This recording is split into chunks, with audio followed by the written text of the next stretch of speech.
கீர்த்தி சுரேஷ் பார்த்தீங்கன்னா ஆரம்ப காலத்தில் கொஞ்சம் செக்ஸ் எக்ஸ்ப்ளாய்ட் பண்ணாங்க. அதுக்கப்புறம் அவங்க கவர்ச்சி காட்டவே இல்லை. நல்ல கதைகளை தேட ஆரம்பிச்சாங்க. கதை கேட்க ஆரம்பிச்ச உடனே சிக்கலாகி போச்சு.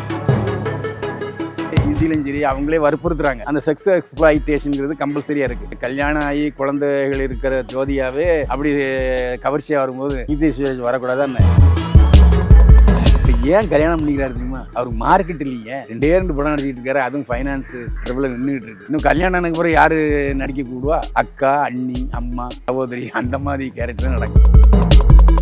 அதுவும் இந்த மியூசிக் டைரக்டர் கல்யாணம் பண்ண போறாங்க அப்படின்னு நிறைய திசுசுகள் வந்துகிட்டே இருந்தேன். டோம்னு பலூன் வெடிச்சிருச்சு. கல்லூரி தோழன் ஆண்டனி டயால நான் திருமணம் செய்ய போறேன். டிசம்பர் மாதம் நல்ல நாள்ல கல்யாணம் நடக்கும் அப்படின்னு சொல்லிட்டாரு கீர்த்தி சுரேஷ்.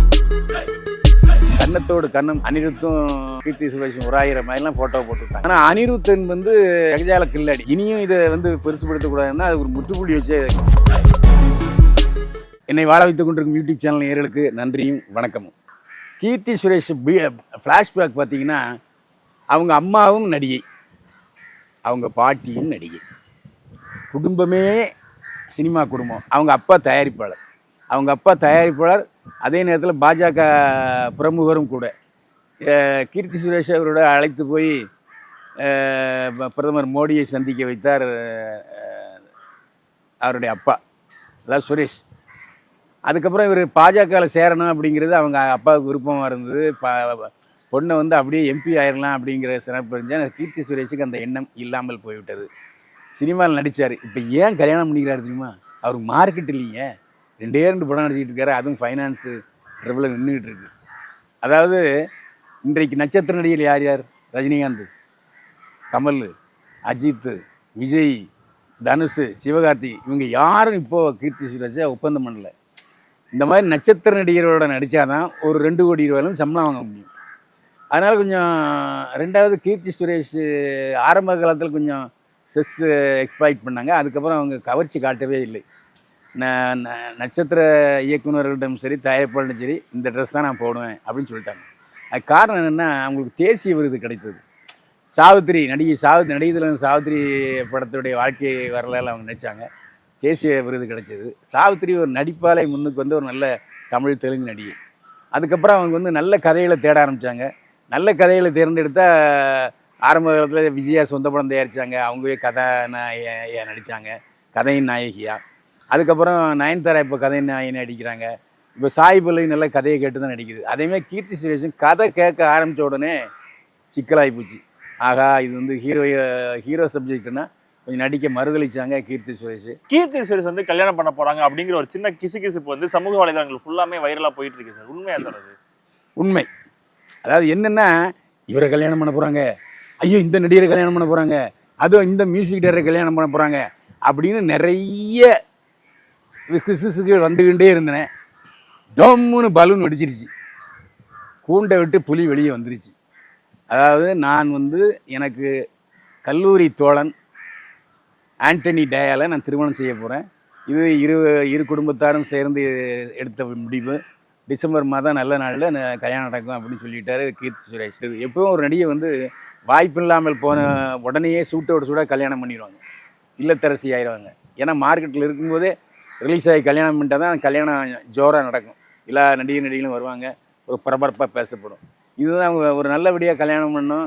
கேரளாவில் கல்யாணம் நடக்குமா, சென்னையில் கல்யாணம் நடக்குமா, எங்கே ரிசப்ஷன் நடக்குன்னா நீங்கள் இது வரைக்கும் அறிவிக்கலை.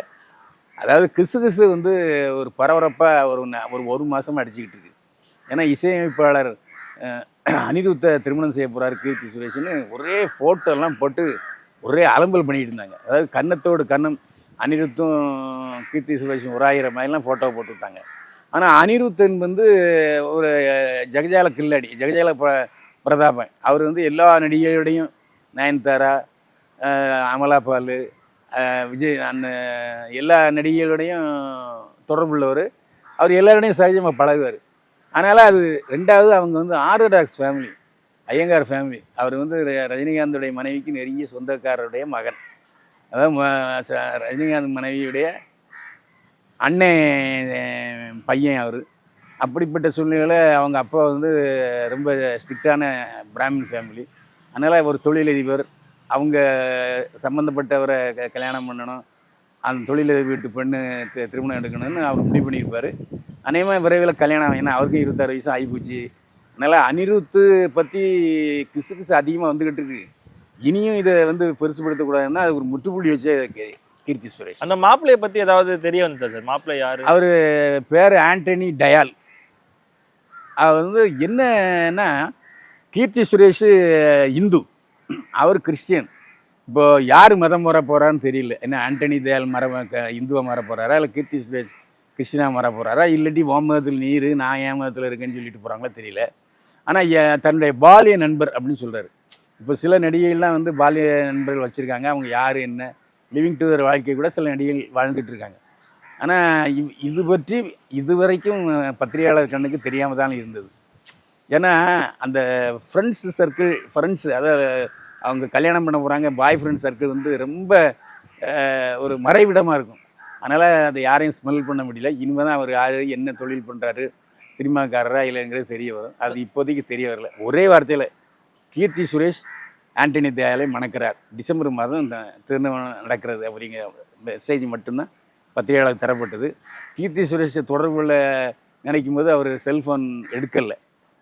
ஏன்னா இந்த சூழ்நிலையில் எதுக்காக ஃபோன் வரும்னு அவருக்கு தெரியும். அதனால் ஃபோனை ஆஃப் பண்ணி வச்சிட்டார். திருமணத்துக்கு அப்புறம் நடிக்கிறதுக்கான வாய்ப்பு ஏதாவது இருக்கு? கண்டிப்பாக இல்லவே இல்லை. என்ன காரணம்னா, இப்போவே மார்க்கெட் இல்லை. இன்னும் கல்யாணத்துக்கு அப்புறம் யார் நடிக்க கூடுவா? அக்கா, அண்ணி, அம்மா, சகோதரி, அந்த மாதிரி கேரக்டர் தான் நடக்கும். அது தேவை, வாழ்க்கை நடத்துவதற்கு சம்பளம் தேவை, சினிமா தேவைன்னா அவங்க வருவாங்க. ஆனால் அவங்க ஆல்ரெடி அவங்க பாட்டி நடிகை, அவங்க அம்மா நடிகை, அவங்க அப்பா தயாரிப்பாளர், கொஞ்சம் வசதியான ஃபேமிலி. அதனால் ஹவுஸ் ஒய்ஃபாக தான் இருப்பாங்கன்னு நினைக்கிறேன். ஆனால் ஆடிய காலம் பாடிய வாயும் சும்மா இருக்காது, மறுபடியும் வருவதற்கு வாய்ப்பு. சமீபத்துல கீர்த்தி சுரேஷ் வந்து ஒரு நிகழ்ச்சிக்கு பங்கேற்கும் போது ஆடை வந்து ஒரு மாதிரி கவர்ச்சியா இருக்க மாதிரியான ஒரு ஆடை வந்து போட்டுட்டு வந்தாங்க. அது ரொம்ப விமர்சனமா பேசப்பட்டுச்சு. நடிக்க வைக்கிறது வாய்ப்பு இல்லைன்றனால அந்த கவர்ச்சியை வந்து ஏன்னா ஜோதிகா கூட வந்திருந்தாங்க, ஜோதிகாவும் அந்த மாதிரி ஆடை அணிஞ்சிருந்தாங்க. அது கூட கீர்த்தி சுரேஷை பார்க்கும்போது கீர்த்தி சுரேஷ் அந்த மாதிரி ஆடை இருக்குன்றனால ஒருவேளை கவர்ச்சி காட்டுறதுக்கு முன் வராங்களான்ற ஒரு கேள்வியில வந்துச்சு. ஆமா, அது ஒரு விஷயம் புரிஞ்சுங்க. இப்போ தமிழ்நாடு தமிழ் சினிமா விழாக்கள் வேறு. ஆனால் தெலுங்குலையும் சரி ஹிந்திலையும் சரி அவங்களே வற்புறுத்துறாங்க. ஏன்னா அவங்க டிவிக்காரங்க இருக்காங்க, அது ஒரு ப்ரொமோஷனுங்கிறதுனால அந்த செக்ஸ் எக்ஸ்ப்ளாய்டேஷனுங்கிறது கம்பல்சரியாக இருக்குது. அவ்வளோ பெரிய கல்யாணம் ஆகி குழந்தைகள் இருக்கிற ஜோதியாவே அப்படி கவர்ச்சியாக வரும்போது கீர்த்தி சுரேஷ் வரக்கூடாதான்னு வந்தாங்க. ஆனால் ஒர்க் அவுட் ஆகலை. அதிகமா கீர்த்தி சுரேஷ் கிட்ட வந்த கிசுகிசுப்புனா என்ன சார்? இந்த தமிழ் சினிமாவுக்குள்ள ஏன்னா ஒரு தடவை விஜய் கூட எல்லாம் சம்பந்தப்படுத்தி வச்சு பேசினாங்க. ஸோ இந்த மாதிரி அதிகமா கீர்த்தி சுரேஷ் ஃபேஸ் பண்ண கிசுகிசுப்புலாம் என்ன சார்? இல்லை, கீர்த்தி சுரேஷ் விஜய் வீட்டு பக்கத்தில் பங்களா வாங்கினாங்க, கீர்த்தி சுரேஷ் வீட்டுக்கு விஜய் போனாருங்கிற கிசுகுகள்லாம் வந்தது உண்மை. அது சினிமாவில் சகஜம் சார். இப்போது ஹேமமாலினி வந்து தர்மேந்திராவை கல்யாணம் பண்ணிட்டான், ஹேமமாலினி கல்யாணம் பண்ணிட்டான் ஒரு நடிகரை. அதுக்கு முன்னால் அந்த நடிகர் இன்னொரு தொடர்பு இருந்தாங்க. அதேமாதிரி நடிகைகள் தொடர்புங்கிறது கெமிஸ்ட்ரி ஒர்க் அவுட் ஆகிறதுங்கிறதுக்கு உங்களுக்கு அர்த்தம் தெரியும். அதனால் சிவகுமார் சொன்ன மாதிரி எனக்கு என் வாழ்க்கையில் 83 மனைவிகளை பார்த்துருக்கேன், காதலிகளை பார்த்துருக்கேங்கிற மாதிரி தான். அது வந்து ஒரு பெருசாக எடுக்கக்கூடாது. நடிகை கொஞ்சம் ரொம்ப நெருக்கமாக இருந்தாங்கன்னா சரி ரைட்டு அப்படின்னு நம்ம செய்தி போடுறோம். அது நம்ம பேர்லையும் குற்றம் இல்லை, அவங்க பேர்லையும் குற்றம் இல்லை. அந்த மாதிரி கீர்த்தி அதிகமாக ஃபேஸ் பண்ண அதாவது கிசுகிசுப்புனா என்ன வந்துச்சு சார் அந்த டைம்? சமீபத்தில் அனிருத்துக்கோட கல்யாணம் பண்ண போகிறாங்கன்னு ஒரே பரபரப்பாக இருந்துச்சு ஒரு 10 நாளாக. அது நேரத்துலேருந்து சதீஷ் கூடயுமே, அதாவது காமெடி நடிகர் சதீஷோட போட்டோ ஒன்றுமே ஒரு மாதிரி வைரலாக போய் இல்லை அது அவங்க வந்து அவன் சதீஷ் விளம்பரத்துக்காக எடுத்துகிட்டு போடான். சதீஷும் கீர்த்தி சுரேஷும் சம்மந்தமே இல்லை. சதீஷ் எங்கே, கீர்த்தி சுரேஷ் எங்கே, அது ஒரு படத்தினுடைய பப்ளிசிட்டிக்காக கூட இருக்கலாம்.